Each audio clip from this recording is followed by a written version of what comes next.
దేవుడు మనతో ఏం మాట్లాడుతున్నాడో పరిశుద్ధ లేఖన గ్రంథంలోంచి చూద్దాం. కీర్తనలు 1వ అధ్యాయము 3వ వచనం చదువుకుందాం. అతడు నీటి కాలంలో ఎవరైనా నాటబడినదై ఆకు వాడక తన కాలమందు ఫలమిచ్చు చెట్టు వలె ఉండును, అతడి చేయునదంతా సఫలమగును.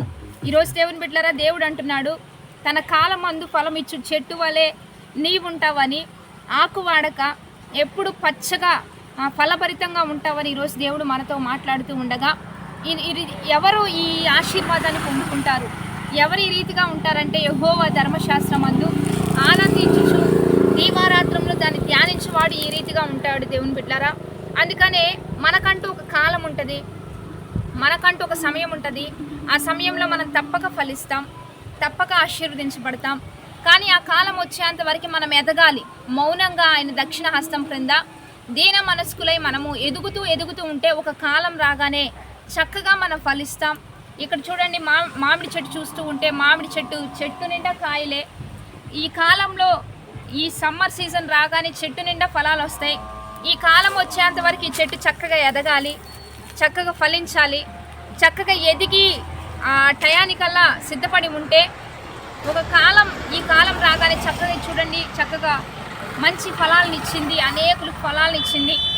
ఇదే రీతిగా మనం కూడా మనకంటూ ఒక టైం ఉంటుంది. మనం కూడా చక్కగా ఎదుగుతూ ఉంటే ఒక కాలంలో తప్పనిసరిగా మనం కూడా ఫలిస్తాం. మనల్ని కూడా దేవుడు దీవెనకరంగా ఉంచుతాడు. ఆకు వాడక నీ కాలంలో నువ్వు ఫలించే విధంగా దేవుడు నిన్ను హెచ్చిస్తాడు, దేవుడు నిన్ను ఆశీర్వదిస్తాడు.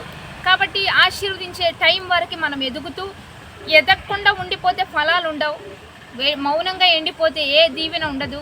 కానీ ఎదుగుతూ ఉండగానే, ఒక కాపరి పరిరక్షణలో ఉంటూ ఉండగానే, కాపరి దీన్ని చక్కగా పెంచి ఇంత గొప్పవానిగా చేస్తూ ఉండగానే ఈ రీతిగా ఆశీర్వదించబడుతూ ఈ రీతిగా ఫలభరితంగా మార్చబడింది.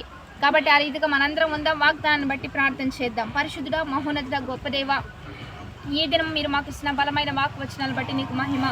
ఎంతమంది వాగ్దానం చూస్తున్నారో వారందరూ తగిన కాలంలో ఫలించే మంచి కొమ్మల్లాగా, ఆశీర్వాదకరమైన చెట్టుల్లాగా ఉండినట్లుగా మీరే దీవించి ఆశీర్వదించి హెచ్చించమని ప్రభువైన యేసుక్రీస్తు నామం పేరిట అడిగి వేడుకొని ప్రార్థిస్తున్నాము గొప్ప తండ్రి. ఆమేన్. మంచిగా లైక్, షేర్, కామెంట్ చేస్తూ దైవికంగా సిద్ధపడుతూ ఆత్మీయంగా ఫలిద్దాం. Have a blessed day. Amen.